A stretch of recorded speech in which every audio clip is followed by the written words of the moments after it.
Ia bagaikan tanah yang tandus tidak dapat ditumbuhi tanaman. Diibaratkan sebagaimana diibaratkan daripada Nabi Khidir alaihissalam. Setiap ianya menginjak tanah, tanah itu menghijau. Itu adalah kata perumpamaan. Tanah tadi itu adalah hati. Jadi, orang yang diberikan oleh Allah Subhanahu wa taala keberkahan di hatinya, maka dia akan dapat menghidupkan hati yang gersang. Hati yang mati akan hidup. Hati yang buta akan melihat. Itu keistimewaan yang diberikan Allah Subhanahu wa taala. Tidak semua orang seperti itu. Bahkan daripada ucapannya saja dapat menggetarkan hati seseorang. Dapat menyejukkan hati seseorang. Dari ucapannya saja. Karena ucapannya itu telah diberikan nur oleh Allah Subhanahu wa taala sehingga tembus kepada hati kita yang paling dalam.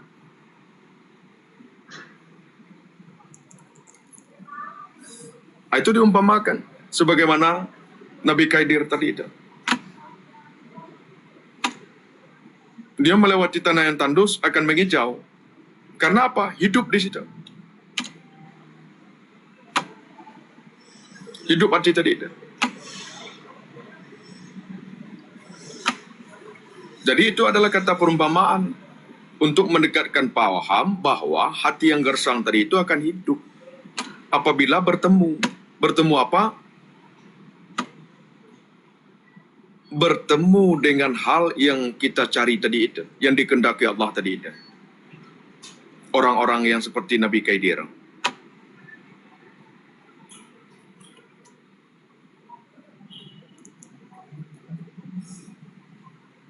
Sedangkan hari kiamat adalah tempat memanen dan seseorang tidak dapat mengambil hasil panenannya kecuali apa yang telah ia tanam. Dan tidaklah dapat tanaman itu tumbuh dengan baik kecuali dengan bibit yang baik, yaitu iman. Dan iman tidaklah memberikan kemanfaatan apabila diiringi dengan hati yang kotor dan akhlak yang tercela. Seperti bibit yang unggul tidak dapat tumbuh dengan baik apabila ditabur dengan tanah yang tandus. Maka perlu dulu di situ dengan penyucian hati. Jadi belajar tadi itu, dimanapun kita belajar. Tapi bersihkan, apalagi keterkaitan dalam perjalanan kerohanian. Maka perlu bertobat. Ada istilah wudu zahir, wudu batin, ada istinja zahir, ada istinja batin. Itu yang diutamakan dahulu. Setelah itu sempurna, baru diberikan amaliyah. Maka jalannya kalau misalnya daripada talqin tadi itu. Talqin itu wajib. Yang disunnahkan oleh Rasul. Apa riwayatnya? Di saat di Gua Hira, malaikat Jibril mengucapkan kalimat la ilaha illallah kepada Rasulullah. Menggigil badan Rasulullah. Kedinginan. Gemetar badan Rasulullah. Dan Rasulullah mengajarkan kepada sahabat-sahabat. Baik dalam kesendirian maupun dalam keramaian. Rasulullah mentalkin tadi itu. Maka efek daripada talqin yang terhubung rohani kepada Rasulullah adalah dingin anggota tubuh kita, menggigil di situ, gemetar di situ. Itu yang benar daripada Rasulullah SAW yang dicontohkan. Maka Syekh Abdul Qadir Jalani mengatakan hukumnya wajib talqin itu. Maka ada talqin zikir, ada talqin mayit. Maka ada talqin zikir, maka ada talqin mayit. Hukumnya wajib karena dia sunnah. Bukan sunat. Sunnah itu adalah dicontohkan oleh Rasulullah. Maka wajib di situ. Untuk bermula kita mau belajar ketuhanan. Nggak boleh tidak itu. Maka talqin itu arfiah bahasanya memahami, mengajarkan. Memasukkan ke dalam hati tadi itu ketauhidan. Tapi kalau misalnya kita ambil dalam huruf hijaiyah, ta itu adalah taubat. Ta itu adalah taubat. L itu lam, hati. Qaf itu tiada tandingan.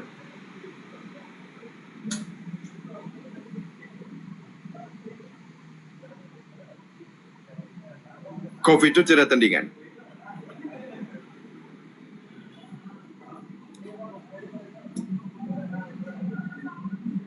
Maka Allah memberikan 2 titik kepada laki-laki dan perempuan di dada kita. 2 titik kita di dada kita. Apa maknanya? Di dada itu yang pertama taubat.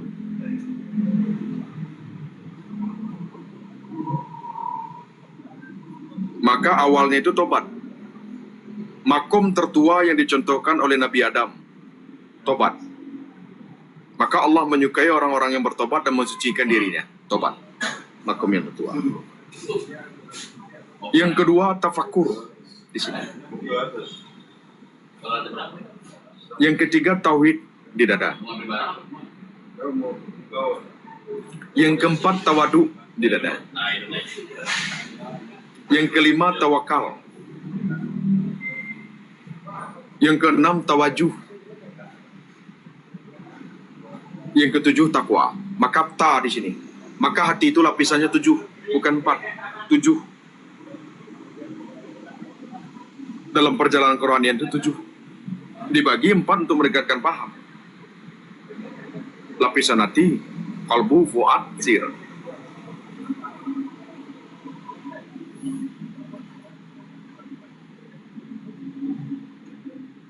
Kalau untuk perjalanan kerohanian sesuai dengan sabda firman Allah dalam hadis qudsi. Dalam hati kujadikan, di dalam dada anak Adam ada hati, dalam hati ada kalbu, dalam kalbu ada fuad, dalam fuad ada sagaf, dalam sagaf ada laban, dalam laban ada sir, dalam sir ada nur, dalam nur ada aku, kata Allah. Ada aku itu bukan bertempat, tetapi ada aku menunjukkan derajat usul kepada Allah. Derajat usul kepada Allah. Yang ada hanya Allah.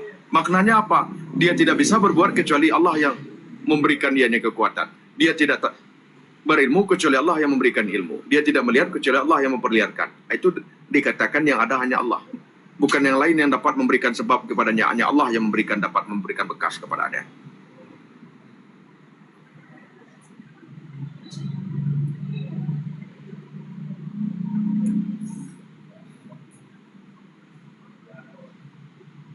Sehingga setiap dia melihat hatinya mendahulukan Allah. Bukan yang dilihatnya itu Allah, akan tetapi hatinya mendahulukan Allah karena itu bersumber daripada Allah. Sumber tadi itu usul, langsung usulnya kepada Allah. Itu dikatakan tanda orang usul.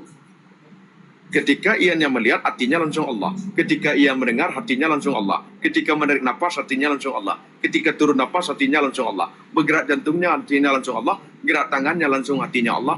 Gerak kakinya langsung Allah. Gerak dan diamnya hatinya langsung Allah, tidak terlepas dari setiap gerak dan diamnya dalam segala keadaan. Ini dikatakan orang usul karena hatinya membenarkan itu sumber daripada Allah. Maka tertranslate nanti kajiannya. Terinci di situ dengan sendirinya. Oh, ketika orang menghina daripada kita, itu kehendak Allah, tetapi Allah menghendaki kita jangan sampai menghina orang lain. Ketika ada kebaikan tadi itu ditampakkan Allah, kita harus tuntut untuk berbuat baik. Tidak terpandang lagi dalam satu makhluk, walaupun melihat adalah makhluk, terpandang hanya kebesaran Allah, terpandang hanya wajah Allah, terpandang hanya nurullah, terpandang hanya Allah semata-mata. Sumber di situ daripada Allah. Maka tajalli itu ada tajalli asma, ada tajalli af'al.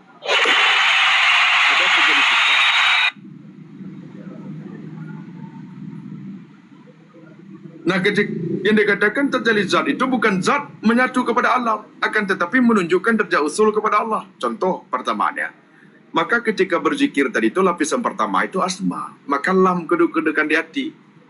Ketika terbuka itu kita berzikir, maka bergetar dada tadi itu. Ketika dia bergetar tadi itu berputar di sini, dari kiri naik ke atas, dari dada turun ke sini, naik ke sini, sampai ke bubun. Itu dikatakan latifah. Proses. Itu dikatakan proses di saat berzikir. Makasih, Saudara Yusuf. Itu proses. Sehingga ada getaran lalu, sehingga ada bergemuruh. Itu telah duduk nanti kepada musyahadah. Itu berjalan tadi latifah. Ketika dia menyebut nama Allah, bergetar badannya, merinding bulu tangannya. Itu lapisan pertama namanya. Ketika Allah telah mentajalikan af'al Allah, sehingga di situ dia mengiktikadkan tidaklah dijadikan Allah sia-sia. Segalanya dijadikan Allah.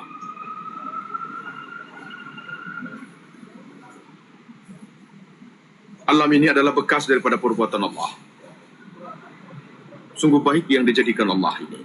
Subhanallah. Nah, itu dikatakan tauhidul afal di kalbunya. Sehingga hadir di situ telah terbuka su'aul basirah namanya di situ.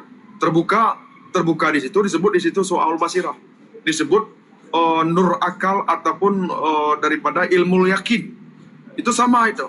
Ilmu yakin, su'aul basirah, nurul akal itu sama itu. Di kalbu itu.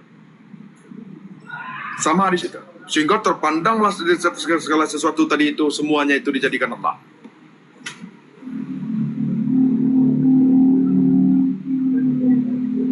Bekas daripada apa yang dijadikan Allah. Contoh, ini bekas perbuatan daripada pabrik kan? Ketika daripada bekas ini tampak tidak perbuatan dari pabrik tadi itu. Nah, itu yang dikatakan tauhidul afal.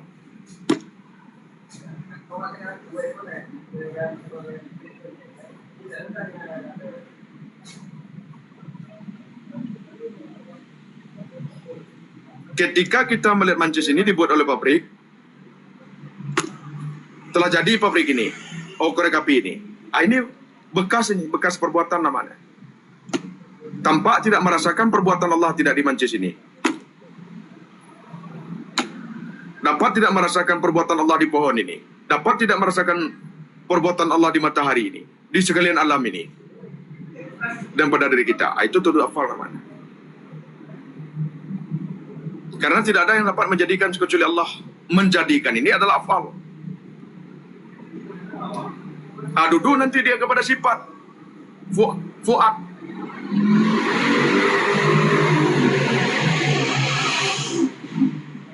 Orang yang duduk di sini yang di lapisan walaupun di lapisan pertama itu dikatakan di situ sudah ada kenikmatan kepadanya karena dia melampaui daripada hal bertobat dahulu. Harus bersih hatinya dahulu. Sudah ada sejuk-sejuk di dadanya itu. Sudah masuk kepada tauhidul afal, sudah ada rasa kenikmatan di dadanya itu. Kenikmatan, ketenangan, kemanisan, kelezatan. Maka makrifah itu akan membawa sesuatu anugerah. Maka makrifah itu adalah anugerah yang dimasukkan, yang diembuskan oleh Allah. Sehingga di situ dia merasa tenang karena ada cahaya tawajuh. Selalu berhadapan dengan tauhidul afal, dengan afal Allah. Merasa kenikmatan di hatinya, merasa lezat, merasa tenang. Nah, itu kalau orang yang telah merasakan itu benar dia. Berubah sikapnya. Tidak mau dia itu mencela-mencela orang, berubah dia di situ. Perubahan sikapnya. Maka memberi bekas kepada dirinya. Tampak daripada cahaya-cahaya tubuhnya itu.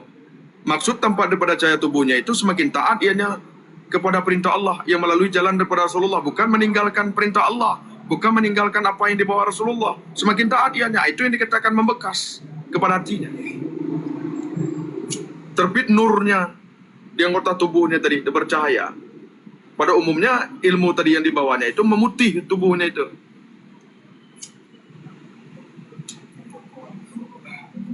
Karena nurnya itu terbuka. Tidak terhijab lagi. Nah, itu dikatakan terbuka muka safah. Hijab. Lalu masuk ianya kepada fuad. Fuad di situlah yang dikatakan tauhidul sifat. Dia merasakan kasih sayang Allah. Dia merasakan ilmu Allah. Tidak terlepas hal ini daripada ilmu qudrah dari Allah. Tambah Allah lapangkan hatinya itu. Ini dikatakan ainul basirah, disebut juga ainul yakin. Sama itu. Ainul basirah ataupun ainul yakin, sama dianya itu. Semakin Allah berikan kelapangan di hatinya, semakin Allah apakan? Tidak ada yang berilmu kecuali Allah yang memberikan ilmu. Aku tidak berilmu kecuali Allah yang memberikan ilmu. Dan aku pun ditopang oleh ilmu qudrah dari Allah. Itu dikatakan nurullah. Ketika tergabung di antara duanya, af'al dan sifat disebut wajah Allah. Maka terpandanglah wajah Allah melalui wajah Allah olehnya, yang melalui nurullah terpandanglah wajah Allah dimanapun ianya berada. Maka disitulah turun ayat yang keterkaitan di mana di barat, di timur, di mana dihadapkan wajahmu, di situ ada wajah Allah. Maknanya apa? Derajat usul orang di situ. Maka usul tadi itu ada bertingkat-tingkat. Ada usul kepada af'al, ada usul kepada sifat, ada usul kepada zat. Usul kepada zat itu bukan larut, bukan menyatu, bukan bersatu. Sehingga ketika ianya kepada sir tadi itu, baru dia melihat langsung terterangsai kepadanya Allah. Itu dikatakan tauhidul zat, ranahnya iman.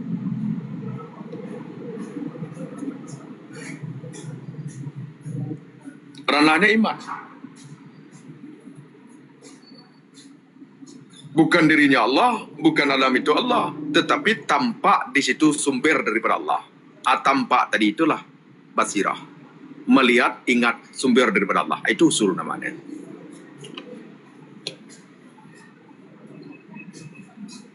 Sumber itu kan usul.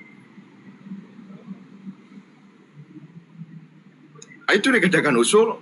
Jadi dikatakan usul tadi itu, dikatakan sampai kepada Allah tadi itu bukan bermakna umpamanya yang terkaitan larutnya zat kita dengan zat Allah, bersatunya zat kita dengan zat Allah, bukan. Zat kita nyawa, zat hayat namanya, zat Allah mutlak, tidak bisa dikaji. Rasa, ranah iman.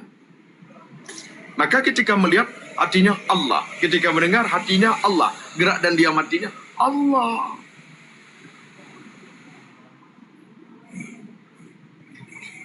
Dan ini semuanya butuh proses.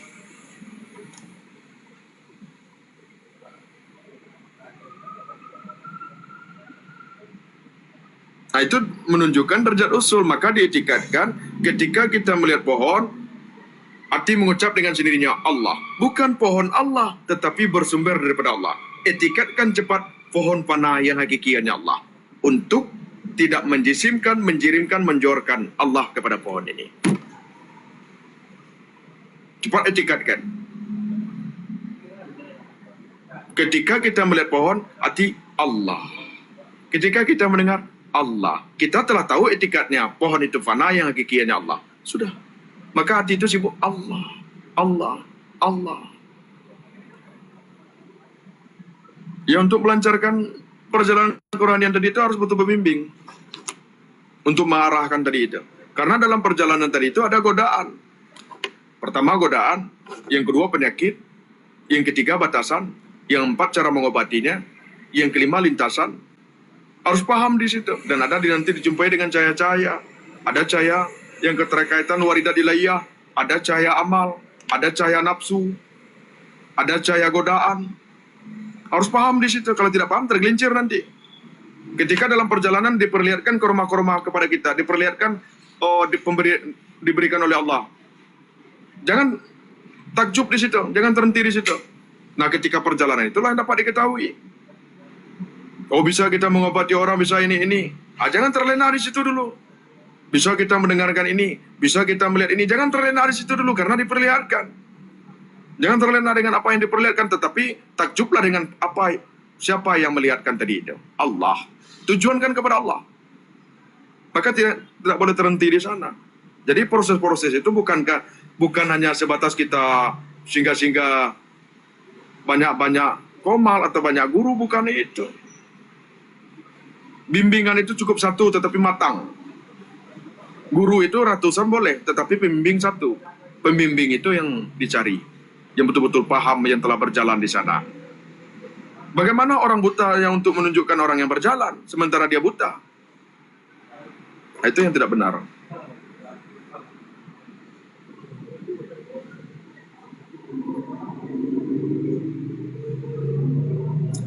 Ya, saran saya, Bem, sebelum bertemu dengan guru tadi itu, amalkan sholawat. Amalkan sholawat, betul-betul bertobat dahulu. Amalkan sholawat, beristighfar, amalkan sholawat, tinggalkan perkara-perkara keburukan. Sholat istiqarah rajin, minta kepada Allah. Minta kepada Allah. Karena dalam perjalanan Quranian itu bukan sembarangan guru itu. Bukan sembarangan orang itu. Maka harus meminta petunjuk kepada Allah. Kalau ilmu kebatinan banyak orang mengatasnamakan thariqah, tetapi dia kebatinan banyak itu. Nanti hinggap kodam kepada kita, Kita sangkakan itu sudah apa itu nggak bagus.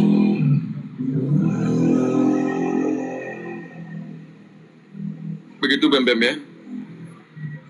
Berguru dimanapun boleh, tapi pembimbing tidak boleh banyak. Tetap satu pembimbing kita. Karena bimbingan itu adalah terkaitan, ada tarbiyah zikir, ada tarbiyah rohani. Yang perlu itu tarbiyah rohani. Tarbiyah zikir banyak amalan, adab-adab zikir, ada adab sebelum zikir, ada adab zikir. Nah, ketika tarbiyah rohani daripada saya tadi itu yang diperlukan. Ingin lalai saja kita sedikit datang ianya kepada kita, mengingatkan kita. Takut kita langsung itu. Seperti itu. Takut kita untuk berbuat buruk kita. Hendak kita berprasangka buruk datang tadi itu. Takut kita untuk berbuat suatu keburukan tadi itu. Karena itu adalah menunjukkan agar takut kita kepada Allah Subhanahu wa taala. Maka ketika saya tadi itu memang usul kepada Allah, maka ketika ia hadir tadi itu, hati itu langsung Allah. Bukan saya itu Allah, tetapi ia mengajak kita kepada Allah ketika ianya datang saya tadi itu, menambah kenikmatan kelezatan kepada kita. Langsung hati kita mengucapnya Allah. Dan merasakan saya tadi itu yang berzikir. Itu bukan syirik, itu dikatakan fanaseh. Itu dikatakan fanaseh.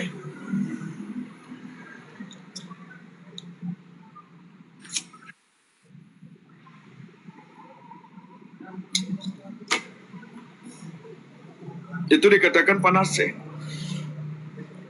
Maka tanpa sadari datang saya tadi itu. Dia saya tadi kalau untuk membimbing kita itu ada dua. Kalau tidak di sebelah kanan kita, di depan kita. Tidak ada dia sebelah kiri berdiri itu. Tidak ada. Tidak ada itu. Saya yang datang kepada kita itu di saat zikir, di saat sholat, tetap di sebelah kanan. Kalau enggak di depan kita. Nah ini yang dikatakan tarbiyah rohani. Terkadang dia muncul tadi itu, timbul nikmat di dalam hati tadi itu, lezat di situ.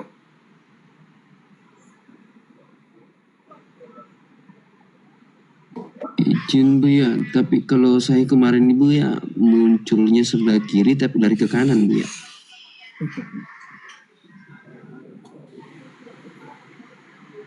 Dari kanan ke kiri yang tidak boleh. Itu ke kanan namanya itu. Iya guru, ke kanan dia, cuma pas muncul ke kiri tapi larinya ke kanan. Iya.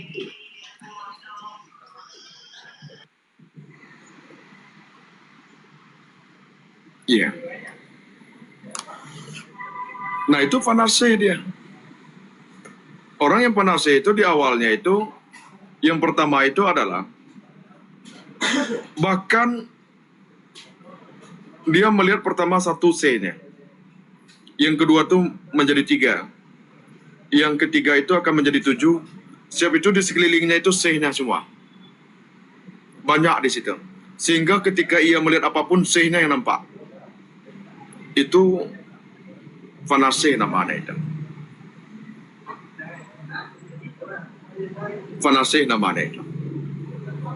Ketika ianya melihat itu langsung hatinya Allah. Ketika ianya melihat C-nya Allah. Ketika ia melihat hatinya la ilaha illallah. Secara spontan.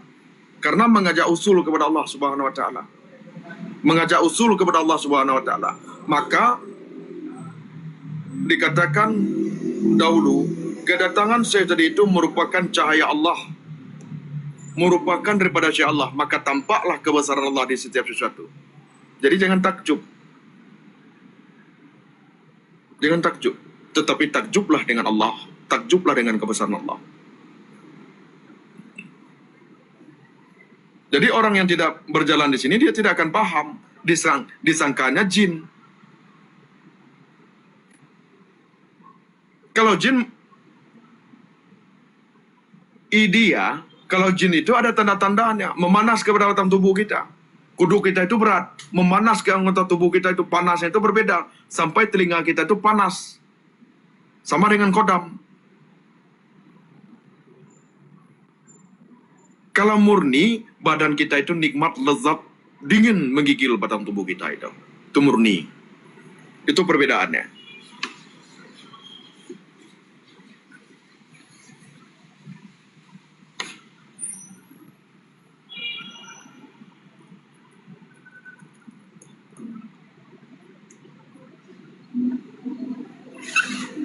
Itu fanasi. Jadi di dalam hal ini, alhamdulillah, itulah yang dikatakan sebagaimana perjalanan-perjalanan kerohanian tadi itu. Maka basiroh itu dibagi untuk mendekatkan paham. Ada dikatakan mautul basiroh, masbadatul basiroh, su'aul basiroh, ainul basiroh, hakul basiroh. Dibagi. Dan sir pun dibagi. Ada sir Rabbani. Sir pun dibagi untuk mendekatkan paham. Jadi tampak di situ kedudukan-kedudukannya. Ketika terbuka tadi itu, ketika kepada ketuhanan, itu sir Rabbani namanya. Sehingga Allah saja. Itu sir Rabbani namanya. Allah saja dia di Allah. Allah melihat, mendengar, bergerak dan di Allah. Itu sir Rabbani. Itu yang hendaknya di situ. Kalau dibukakan keterkaitan kepada alam malakut, itu alam malakut namanya. Ketika kita mengetahui itu sirnya berbeda lagi. Ada yang keterkaitan kepada ilham ataupun laduni nanti diberikan oleh Allah.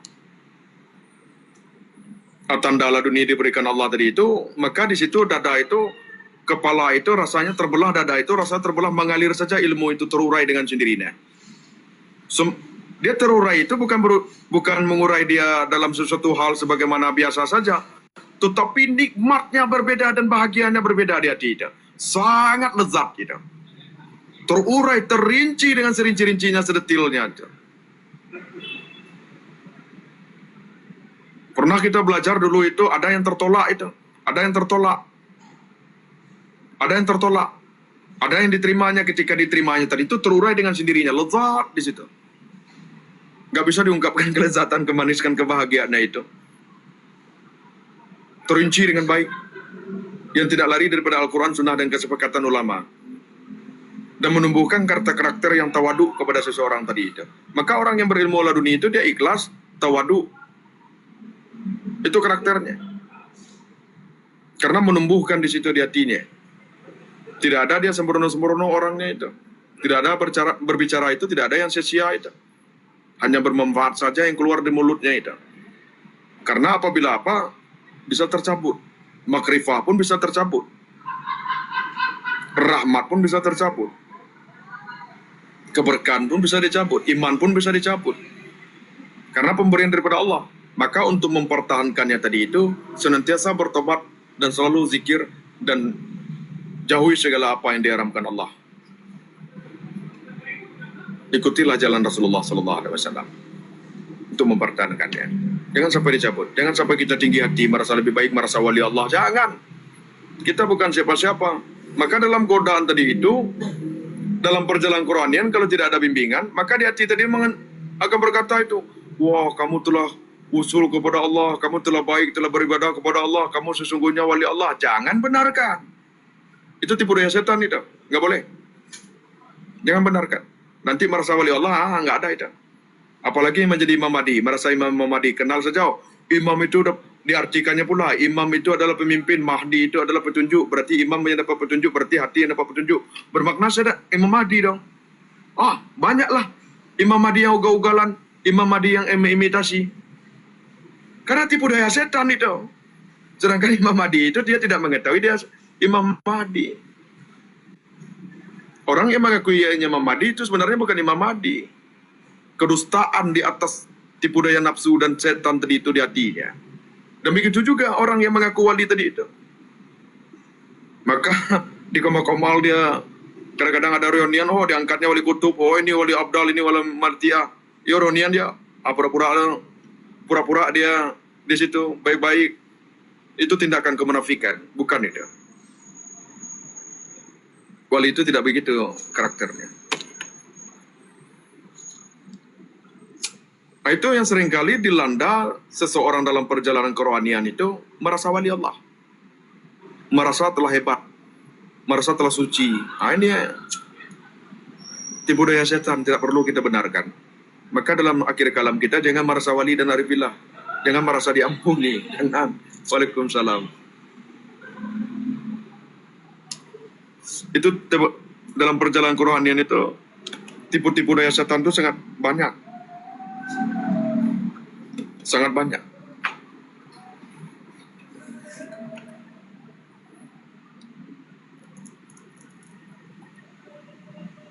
Lalu bermedia sosial pula.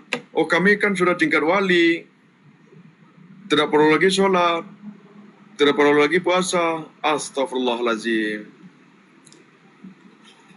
Jangan kita begitu. Sedangkan Aribillah berniat baik langsung disegerakannya. Itu orang yang beriman. Itu orang yang beriman. Tidak ada menunggu-nunggu.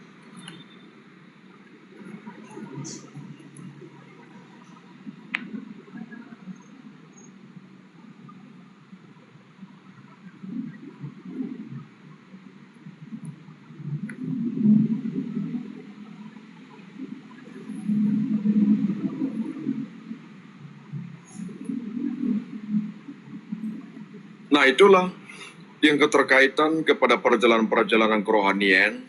Ada juga khatir-khatir tadi itu datang daripada Allah, harus disikapi, harus dipahami. Dan bisikan-bisikan tadi itu, dan alhamdulillah pada bunda dan bapak kita sering kita menyampaikan perkara itu. Maka lintasan-lintasan dalam sholat, lintasan dalam zikir itu pernah juga disampaikan bagaimana cara mengobatinya. Alhamdulillah berjalanlah dengan diridhoi Allah Subhanahu wa Ta'ala. Kepada bunda-bunda dan bapak kita, dan mintalah keistiqomahan kepada Allah. Kita tidak akan mampu istiqomah kecuali daripada waridatnya yang Allah berikan. Istiqomah itu terdapat kepada warid yang Allah berikan. Istiqomah itu yang dikatakan sebagaimana ulama, istiqomah di jalan Allah. Selalu di jalan Allah, itu dikatakan istiqomah. Amal tadi itu dalam kesatuan yang hak, baik amal kauli, amal akli, amal kalbi, amal fiklis, sejalan satu-satunya, semata-matanya di situ Allah semata-mata. Maka dia sholat karena Allah, dia berzikir karena kemudahan dan pertolongan Allah, dia melihat melalui ilmu qudrah dari Allah, dia mendengar melalui ilmu qudrah dari Allah, dia makan karena kasih sayang Allah. Tidak terlepas lagi di situ. Itu yang dikatakan ingat. Itu yang dikatakan ingat. Ketika kita tidak bermaksiat takut kita, itu yang dikatakan. Itu baru mantap. Orang yang berbahaya itu adalah orang yang ianya tidak ada merasa takut bermaksiat dalam kesendirian. Itu loh berbahaya orangnya itu. Itu yang paling berbahaya orangnya. Kenapa bahaya? Karena dia tidak memahami, dia tahu bahwanya Allah Maha melihat, tetapi masih dia melakukan. Itu yang berbahaya. Itu yang berbahaya.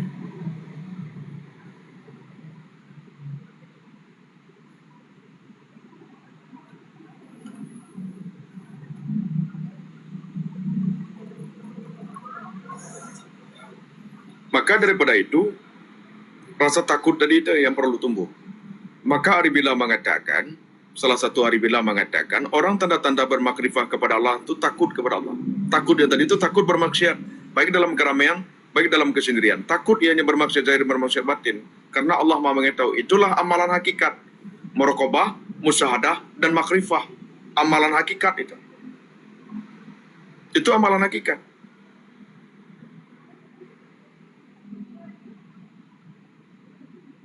Makrifah artinya mengenali hakikat, itu artinya sesungguhnya.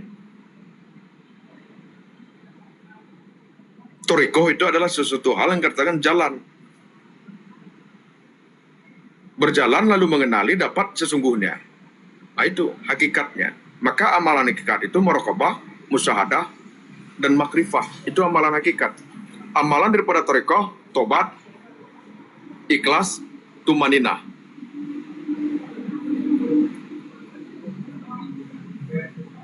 Itu amalan thariqah. Maka diperlukan dulu bertobat untuk berjalan menuju Allah. Harus beramal dengan ikhlas dan sabar. Ilmu tadi itu harus diamalkan, tidak boleh tidak. Harus dilaksanakan dengan perbuatan kita, tidak boleh tidak. Menemukan dalam sesuatu amalan hakikat tadi itu. Dia menyaksikan, dia mengetahui, dia menyaksikan, dia merasakan, dia melaksanakan. Itu amalan hakikat.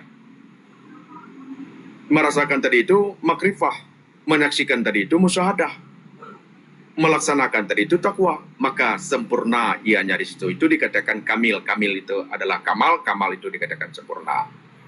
Sempurna pengetahuannya, sempurna amal ibadahnya, lengkap di situ. Sehingga duduk ianya kepada hukum-hukum Allah. Yang untuk membukusi hakikatnya tadi itu duduk ia kepada hukum-hukum Allah. Terimpun kepada syariat, buah daripada hakikat. Maka hakikat dan syariat sejalan. Nggak boleh tidak itu. Contoh seperti tadi. Ada orang menghina kita, mencaci kita, memfitnah kita. Hakikatnya Allah yang memberitahu kepada kita, menghimbau kepada kita, memberikan peringatan kepada kita. Jangan engkau lakukan kemaksiatan seperti ini. Memaknainya, Allah lagi mengajarkan bagaimana kita duduk kepada kesabaran. Torikohnya, hati jangan sampai adanya berprasangka buruk atau merasa lebih baik daripada orang melakukan kemaksiatan. Syariatnya, wajib kita menasihati orang tadi itu. Karena adanya tumbuh hakikat tadi itu di hati, agar hati tadi itu merasa lapang.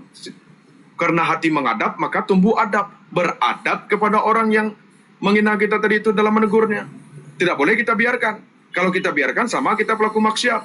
Jadi jangan dikatakan sampai ini orang pada hakikat lalu membiarkan kemaksiatan, itu adalah suatu kebodohan, kedunguan itu.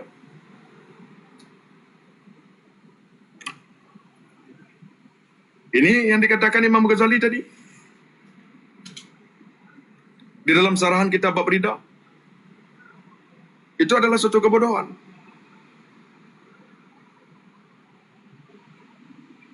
Kalau ada kemaksiatan di depan kita, kita biarkan sama kita sama orang itu melakukan kemaksiatan jadinya. Maka hakikat tadi itu mengajarkan kita daripada yang dijadikan Allah tidaklah sia-sia. Buruk yang Allah tampakkan kepada kita, secara otomatis Allah mengajarkan kita untuk berlaku sabar. Hakikatnya bersumber daripada Allah. Allah mengajarkan kita. Torikohnya, jauhkan kita daripada merasa lebih baik. Syariatnya, wajib kita menasihati. Ada datang kebaikan kepada kita, yang disaksikan, yang dilihatkan Allah, yang diperlihatkan Allah, yang ditampakkan Allah, yang ditajalikan Allah. Kebaikan tadi itu kepada kita. Allah mengajarkan kita, berlakulah baik seperti ini. Itu perintah Allah. Berlakulah baik seperti ini. Ya, betul saudara Kuluman, mengambil hikmah. Betul itu. Mengambil hikmah.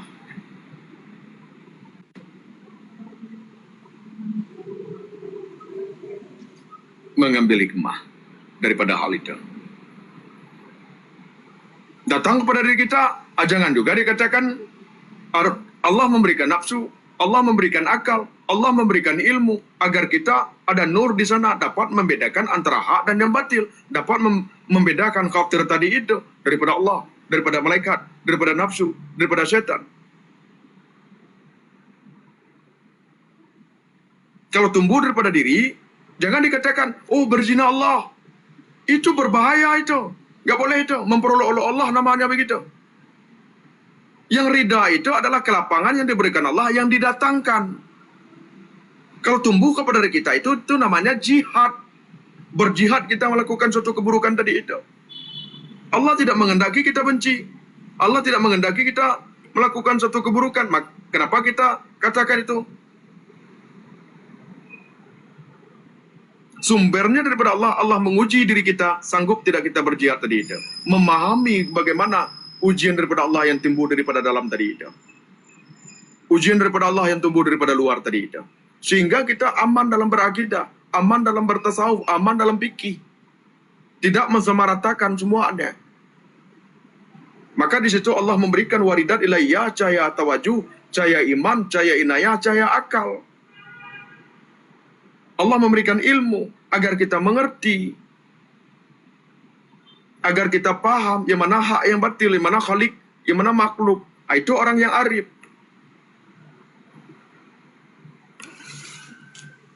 Itu orang yang telah diberikan kebijakan oleh Allah agar hatinya tadi itu tidak terpaku kepada hal yang keterkaitan kepada maksiat tadi itu.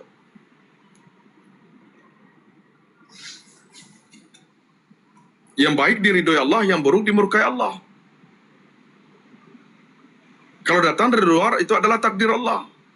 Sudah jelas untuk memahami ini. Jangan dikatakan kita melakukan kemaksiatan tadi itu, berniat kita berniat buruk kepada orang, sementara kita ada kemampuan diberikan Allah untuk melawan niat buruk tadi itu. Lalu kita katakan itu takdir Allah. Di mana letaknya nasib? Tidak berubah nasib seseorang kalau Allah tidak merubahnya. Kalau dia sendiri tidak merubahnya. Bermaknakan melalui Allah. Di sini harus dapat membedakannya. Kalau enggak tergelincir nanti akidah. Tergelincir akidah nanti.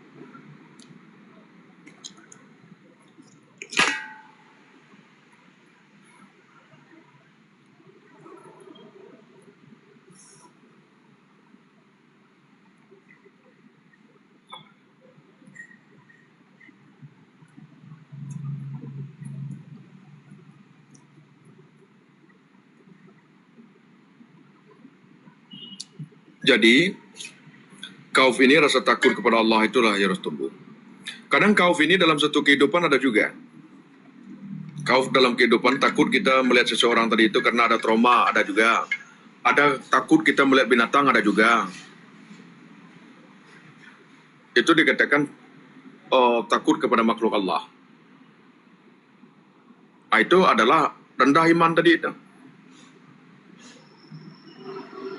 Yang takut hanya kepada Allah, makhluk ini tidak dapat memberikan bekas. Yang seharusnya takut kepada Allah, bukan kepada makhluk. Maka ada beberapa tingkatan khauf ini. Kadang-kadang ada tingkat takut kita sama binatang. Ada juga itu. Ada juga mak-mak itu trauma dengan tikus. Ada juga trauma dengan kecoa, kan? Mak-mak. Coba perhatikan mak-mak. Ada, Bu, ada. Kan? Jujur bundanya langsung menjawab itu.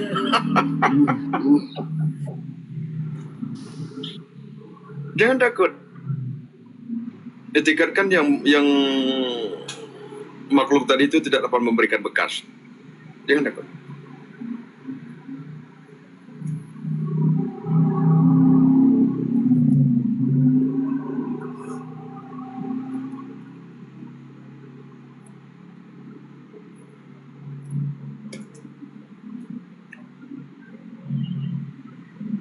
Iya, Bunda.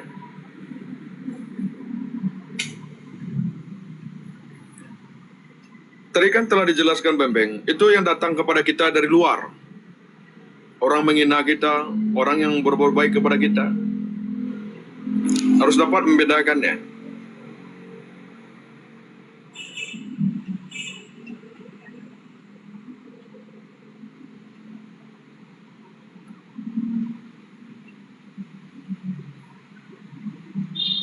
Waalaikumsalam. Hujan. Nah, untuk khauf ini, panjang lebar kita nanti, untuk apanya, insya Allah besok kita akan sambung kembali, kita berikan waktu kepada Bunda dan Bapak kita untuk tanya jawab. Silakan. Waalaikumsalam Pak Ujang.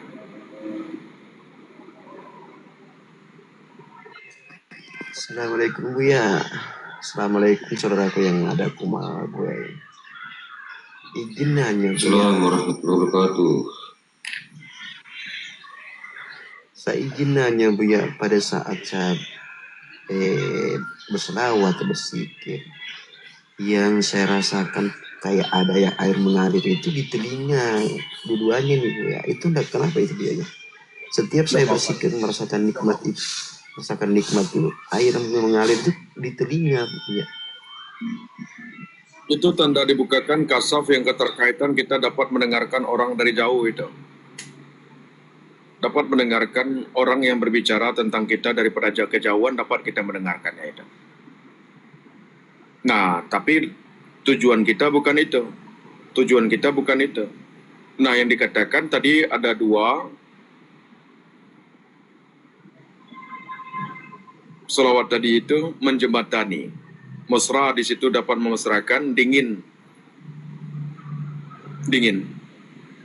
Nah, itulah yang dikaitkan dengan angin kasih sayang ataupun rahmat daripada Allah. Angin rahmat daripada Allah Subhanahu wa taala. Begitu Saudaraku Agus.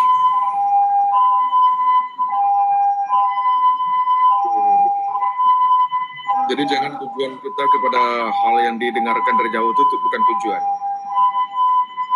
Bukan tujuan itu.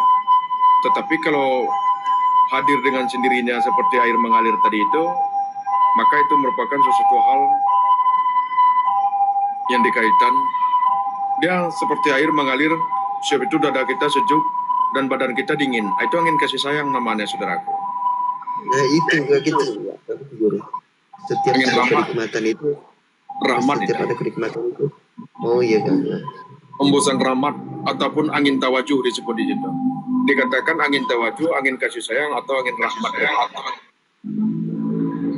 Karena betul-betul Iya, mengikuti pasti. jalan. Setiap Mengikuti datang jalan. kenikmatan. Iya sih. Setiap datang kenikmatan itu pasti datang itu kayak air mengalir itu dulu itu. Iya. Sedawat itu dulu. Ya silakan Bunda Dharma tadi open mic. Saudara Arisman silakan. Apa mau diceritakan? Assalamualaikum warahmatullahi wabarakatuh ya. Waalaikumsalam Bunda. Assalamualaikum warahmatullahi wabarakatuh. Tadi malam Bu ya, sebelum bangun jam 3 subuh, saya kaget karena saya kira sudah pagi Bu ya. Terlalu larut dalam mimpi Bu ya, terus itu mimpi saya lihat Bu ya. Saya duduk tapakur, sementara saya tapakur dalam mimpi itu Bu ya. Baru saya itu bintang-bintang yang berkilau seperti emas Bu ya, mengelilingi saya seperti terputar itu di samping yang Bu ya. Dia kelilingi saya Bu ya. Ya Terus seperti saya tahu. bilang, iya dia kayak tawa ke kanan Bu ya. Ya. Baru seperti kalau orang tawa Bu ya. Jadi begitu saya saya lihat perasaan waktu saya bersikir Bu ya, dalam mimpi itu saya pegang dadaku. Begitu saya pegang dadaku ya, langsung saya bilang, dengan kekuasaan ya Allah engkau perlihatkan. Begitu saya lihat, saya baca itu dengan kekuasaan ya Allah engkau perlihatkan. Langsung saya terbang, la ilaha illallah, mati tidak anu. Allahu akbar, Allahu akbar. Tidak minum, saya kan itu jarang makan sahur Bu ya. Paling minum air putih, kue-kue. Kan tidak bisa Kak saya makan sahur Bu ya. Padahal ini baru 3:30 Bu ya. Saking kaget kepada saat itu. Begitu Bu ya tadi malam yang saya dapat. Apa maknanya itu ya Muhammad? Assalamualaikum warahmatullahi wabarakatuh. Kelipan bintang yang kuning keemasan itu adalah keterkaitan kepada ilmu yang lengket di hati, yang selalu berputar dalam satu putaran tawaf tadi itu diamalkan lengket di hati, yang selalu menjadi pedoman, yang menjadi satu rujukan sehingga tegak kepada iman. Maka dalam mimpi pun Bunda meyakinkan itu, oh ini kuasamu ya Allah, itu rendah iman namanya. Bagus itu Bunda. Bagus itu. Terima kasih banyak Bu Surani. Penjagaan itu penjagaan. Penjagaan tadi itu ilmu. Contoh ya, ilmu yang bermanfaat akan menjaga kita dalam sesuatu hal kegelapan. Contoh, bertindak kita dalam suatu keburukan, kita ada pengetahuan di situ untuk menangkis daripada keburukan tadi itu. Terhindar kita daripada keburukan. Nah ilmu tadi itu termasuk pertolongan Allah, cahaya Allah itu. Yang merujuk dia cahaya iman nanti. Nah itu yang cahaya iman.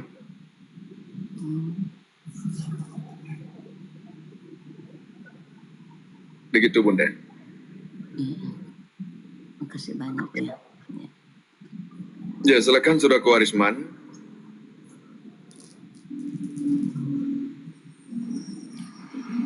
Bismillahirrahmanirrahim.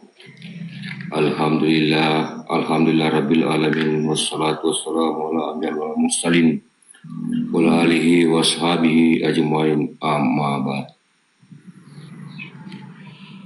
Yang utama dan pertama yang saya muliakan Syekh Bapak Rudi bin Bakirman beserta istri dan anak-anaknya.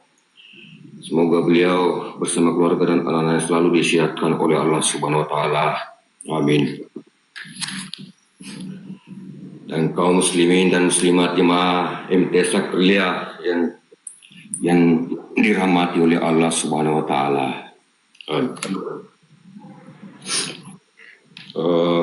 Yang kemarin saya masuk ke saya. Apabila ada kata-kata saya tidak berkenan di hati, sekiranya saya dimaafkan. Dan begitu pula kepada bunda-bunda, bapak-bapak semua, sekiranya ada kata-kata saya tidak berkenan di hati, sekiranya saya dimaafkan.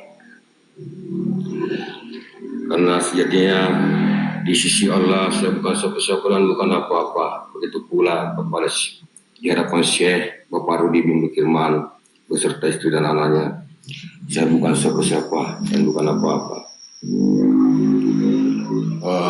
Merujuk ke tema yang kemarin malam di Syekh, mohon maaf sebelumnya, menjemput ridha kepada Allah. Ini yang ada kejadian kepada saya sendiri, insyaallah atas kemudahan Allah Subhanahu wa taala untuk saya dan saudara-saudara semuanya. Pernah saya sakit Syekh hampir 1 bulan.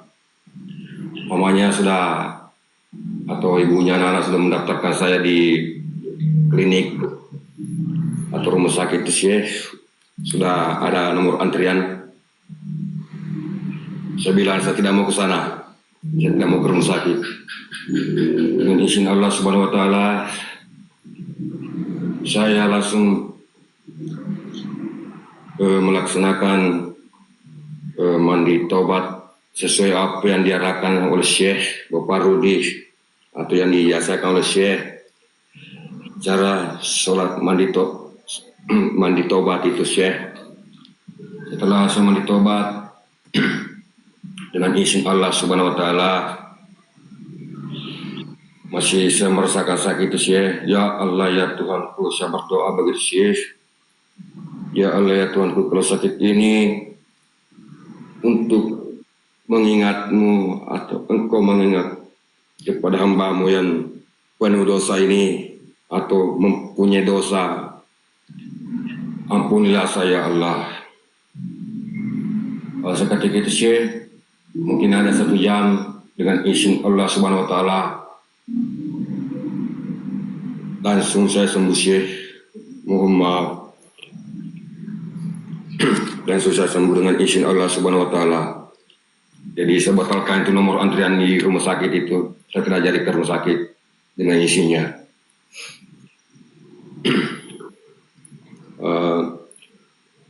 Setelah itu saya mengarah lagi ke kemarin ke sholat Jumat. Setelah imamnya selesai sholat Jumat itu kita berzikir bersama, mulai dari Subhanallah. Di situ di hati dengan izin Allah Subhanahu wa taala atas ilmu dan kodrat iradatnya, di hati itu ada bisikan Allah, Allah, Allah. Di situ saya ikatkan kodrat dan iradatmu, kasih sayang, ilmu. Terus terlintas Rasulullah Sallallahu Alaihi Wasallam di samping kanan saya itu Syekh, berjubah putih, berserban putih itu Syekh. Terus di hadapan saya keluar cahaya iman itu Syekh, atau cahaya diri itu tersenyum di hadapan saya Syekh. Terus seperti saya naik di langit itu Syekh. Terus seperti naik di langit saya rasakan Syekh, dengan izin Allah Subhanahu wa taala. Sampai di Al-Fatihah selesai itu Syekh, saya buka mata seperti saya sudah tidur 1 malam Syekh. Sungguh luar biasa nikmat Allah Subhanahu wa taala. Dan begitu pula saya lanjutkan sholat sunat taubat Syekh pada malam harinya dengan izin Allah Subhanahu wa taala. Terlintas kembali begitu Syekh pada saat tawassul kepada Rasulullah Sallallahu Alaihi Wasallam. terlintas kembali Rasulullah SAW, seperti saya naik lagi kembali ke langit itu Syekh, naik lagi kembali ke langit. Seterusnya keempat sahabat, begitu seterusnya Syekh, bisa dinaikkan di langit itu Syekh. Terus kepada empat malaikat, saya kembali naik di langit itu Syekh. Pada Syekh Sultan Abdul Qadir Al-Jilani atau Sultan para wali, begitu kembali Syekh, seperti saya dinaikkan di langit. Dan begitu pula kepada Syekh Bapak Rudi bin Bakirman, seperti saya naik di langit bersama-sama Syekh. Dan terlintas ayatnya surah Muhammad ayat 5 itu Syekh. Mohon maaf sekiranya ada bapak-bapakku semua atau bunda-bundaku semua bisa membantu untuk mensyarahkan ayat tersebut. Sekiranya saya dimaafkan. Dan tadi malam Syekh, dengan izin Allah Subhanahu wa taala, kembali saya mendirikan salat sunat taubat Syekh, bertawasul kepada Rasulullah SAW, seperti saya diberi buah tin itu Syekh, ya buah. Seterusnya sampai kepada Syekh, diberi saya juga seperti buah tin 7 biji itu Syekh. Dan kembali tadi Syekh, setelah sholat maghrib dengan izin Allah Subhanahu wa taala, saya kembali mendirikan salat sunat taubat Syekh, kembali seperti itu lagi, buatin ya, seperti ada surahnya juga itu Syekh. Mohon maaf, surah At-Tin sampai ayat 8 Syekh. Ya, insyaallah mudah-mudahan apa yang diserahkan Syekh untuk saya dan saudara-saudaraku semua, Allah memudahkan untuk mengamalkannya dan menjadi amal jari kepada Syekh dan keluarga dan anak-anaknya Syekh. Dan sekiranya ada kata-kata saya tidak berkenan di hati, sekiranya saya dimaafkan Syekh, karena saya bukan siapa-siapa dan bukan apa-apa. Dan begitu pula kepada saudara-saudaraku semua, bunda-bundaku semua. Semoga Allah Subhanahu wa taala memberi kita keteguhan iman, keteguhan rahmat, agar kita dapat hidayah dari Allah Subhanahu wa taala dan ridhanya. Amin. Assalamualaikum warahmatullahi wabarakatuh untuk semuanya. Waalaikumsalam. Biar dibantu Bunda Dharma, Bunda kita yang memegang Al-Quran, surat Muhammad ayat 5. Surat Muhammad ayat 5. Bismillahirrahmanirrahim. Allah akan memberi petunjuk kepada mereka. Allah akan memberi petunjuk kepada mereka dan memperbaiki keadaan mereka.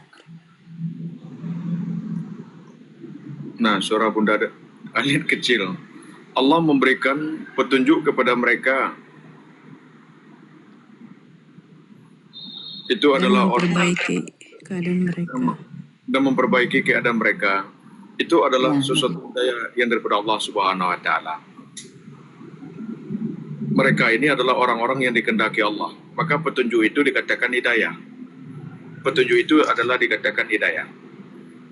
Akan memperbaiki mereka, maka ada perubahan banyak kepadanya. Perubahan-perubahan itu dapat dirasakan sebagaimana semakin taat kepada Allah, semakin menjauhi larangan Allah, semakin tidak mau kita bermaksud zahir dan batin. Nah, itulah cara Allah untuk memperbaiki tadi. Itu berkesesuaian dalam perjalanan Bunda dan Bapak kita semua, Arisma, Rago, dan untuk Bapak Bunda kita semua. Yang surat At-Tin, At-Tin itu adalah buah tin itu. Allah pernah bersumpah demi buah tin, kata Allah. Ayat 8 Bunda. 597 ayat 8. Sampai 8 sih, begitu ya. Oh maaf. Dari ayat pertama sampai ayat 8, begitu kan? Iya, maaf ya. Dari ayat pertama sampai 8 Bunda.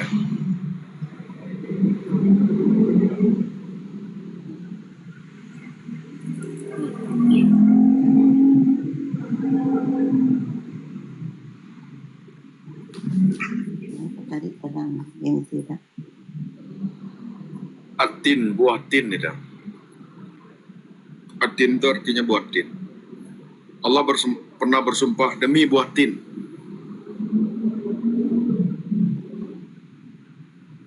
Mesti menyala dulu lampu ya. Bismillahirrahmanirrahim. Siapa Bunda Dharma apa saya? Tunggu Bunda Dharma.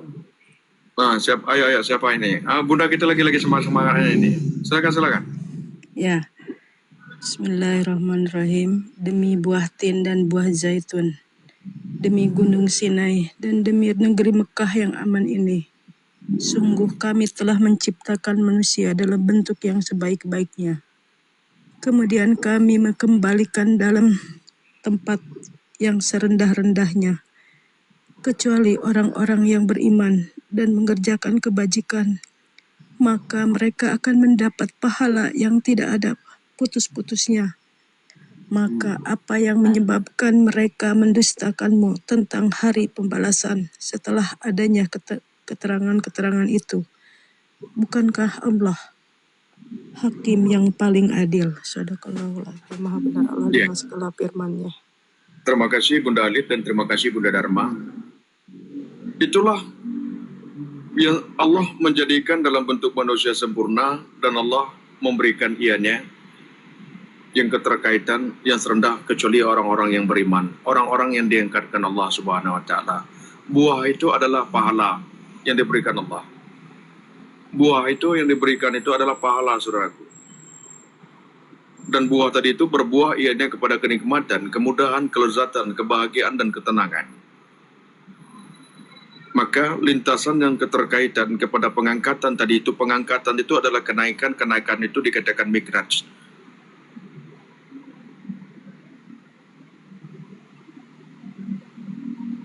Salat kaum mukmin itu mikraj. Maknanya apa? Kenaikan derajat di situ oleh Allah. Kenaikan daripada kemuliaan.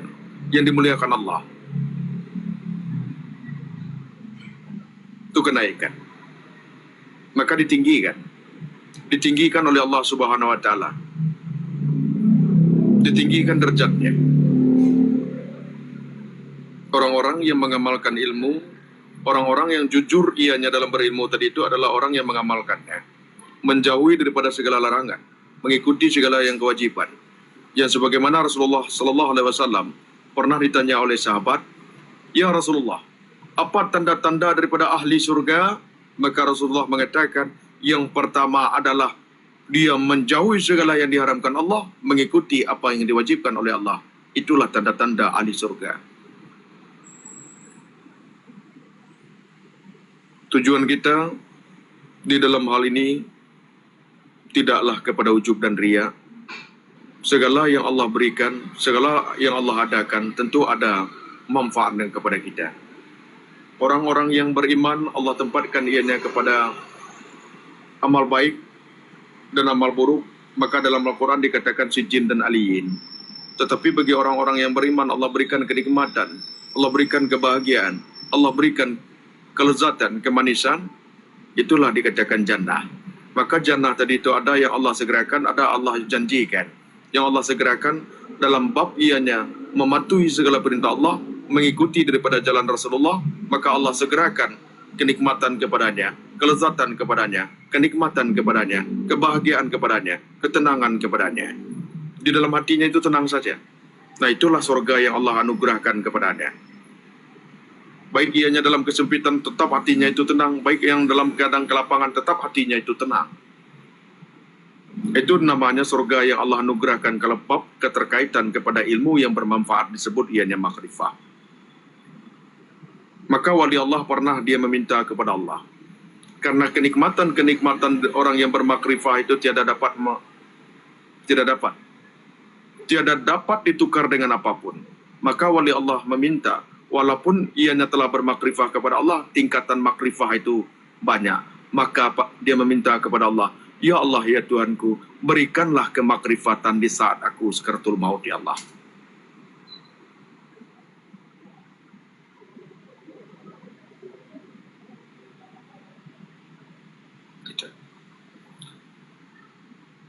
Jadi kenaikan itu adalah derajat, saudaraku. Jadi Bembeng tadi bertanya, yang ditampakkan keluar kepada diri tadi itu harus hati-hati. Dia ada putih saja. Ya, ini Bembeng, saya perhatikan ya. Dia ada putih saja, ada putih keperakan, ada kuning keemasan. Harus jelas di situ. Harus tahu membedakannya, jangan dikatakan cahaya diri saja. Harus jelas tahu membedakannya, kalau enggak terjebak di situ. Ada juga cahaya amal. Cahaya amal putih dia nih. Kalau perak itu berbeda, putih keperakan tadi itu berbeda, itu cahaya diri. Kalau kuning kemasan, kemurnian diri.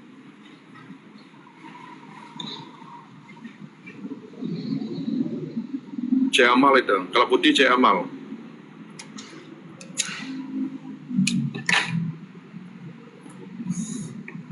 Gitu Bembeng ya.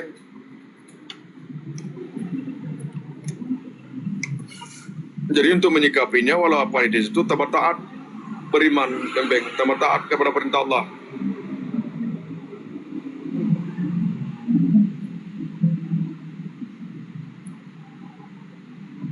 Tadi keluar saya tuh melakukan sholat, tulislah yang betul-betul Bembeng dulu. Tulis yang betul-betul dulu. Tulis yang betul-betul dulu. Mana ada melihat diri dalam sesuatu keadaan sholat itu dalam mimpi.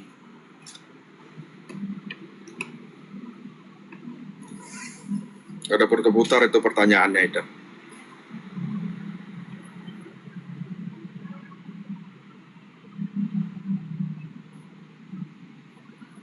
Kalau sudah berputar jangan bertanya lagi Bembeng.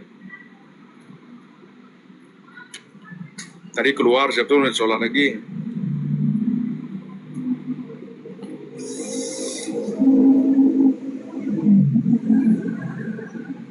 Nanti kalau berputar-putar itu timbul ujub nanti di situ, hati-hati di situ.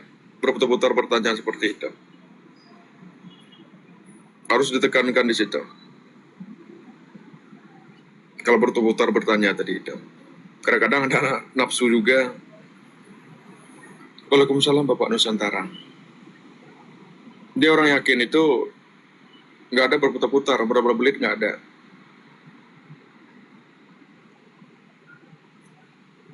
Begitu sudah kewarisman ya. Iya Syekh, terima kasih banyak Syekh atas doanya dan pencerahannya. Semoga menjadi amal jariah kepada Syekh, keluarga dan anak-anaknya Syekh. Mohon maaf sebelumnya apabila ada kata-kata saya baik gerak maupun diam, maupun etika, maupun adab saya, mohon segera saya dimaafkan saya bukan siapa-siapa dan bukan apa-apa. Assalamualaikum warahmatullahi wabarakatuh. Waalaikumsalam. Sholat pejamkan mata gimana itu? Boleh. Hukumnya makruh. Hukumnya makruh.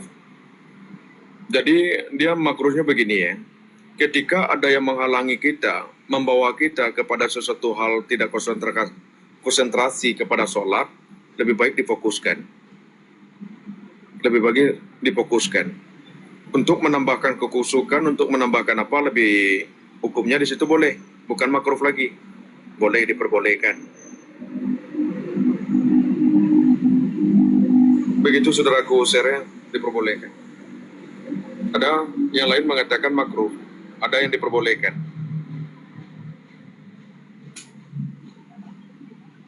Ketika menghalangi tadi itu, ya nggak apa-apa sudah gue Bembeng. Lain kali itu tuh naik saja ingin bertanya.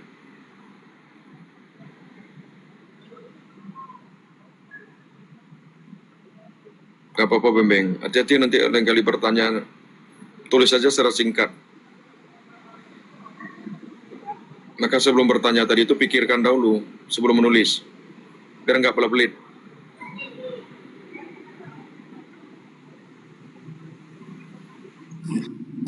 Tadi Assalamualaikum warahmatullahi wabarakatuh. Ya, waalaikumsalam.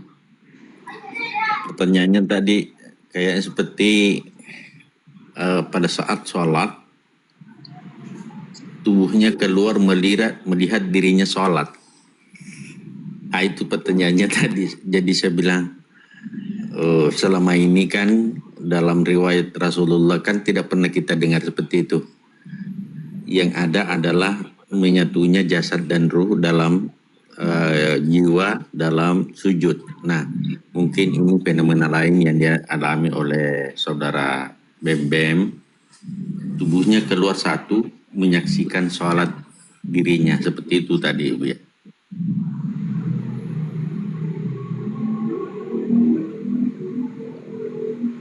Itu cahaya amal. Itu cahaya amal, Bem. Kan saya katakan, kalau diri kita melihat diri kita sholat tadi itu cahaya amal yang ianya memutih di situ. Putih dia di situ. Memutih. Karena bukannya keterkaitan dalam sesuatu hal, dalam satu riwayat, kita harus banyak melihat dalam satu riwayat perjalanan-perjalanan keterkaitan kepada Imam Junai al-Badadi, Imam al-Ghazali, Hakim at-Tirmizi, Syekh Abdul Qadir Jalani. Banyak yang harus kita pahami. Nah, itu cahaya amal, saudaraku Bembeng. Cahaya amal itu yang ditampakkan, yang menjadi teman kepada kita di alam kubur itu. Maka amal tadi itu yang sebagaimana betul-betul tulus, di situ ada keikhlasan.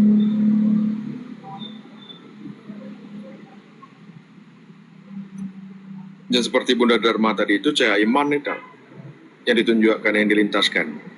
Cahaya iman itu. Maka orang-orang dalam terjaga atau dalam mimpi pun dia tetap bertahan kepada prinsipnya tadi itu.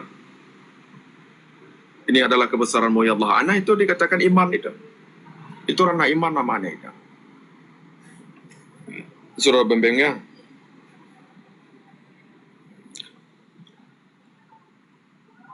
Biru terang ungu. Warna ungu itu adalah keterkaitan kepada malakut. Kepada cahaya malakut itu.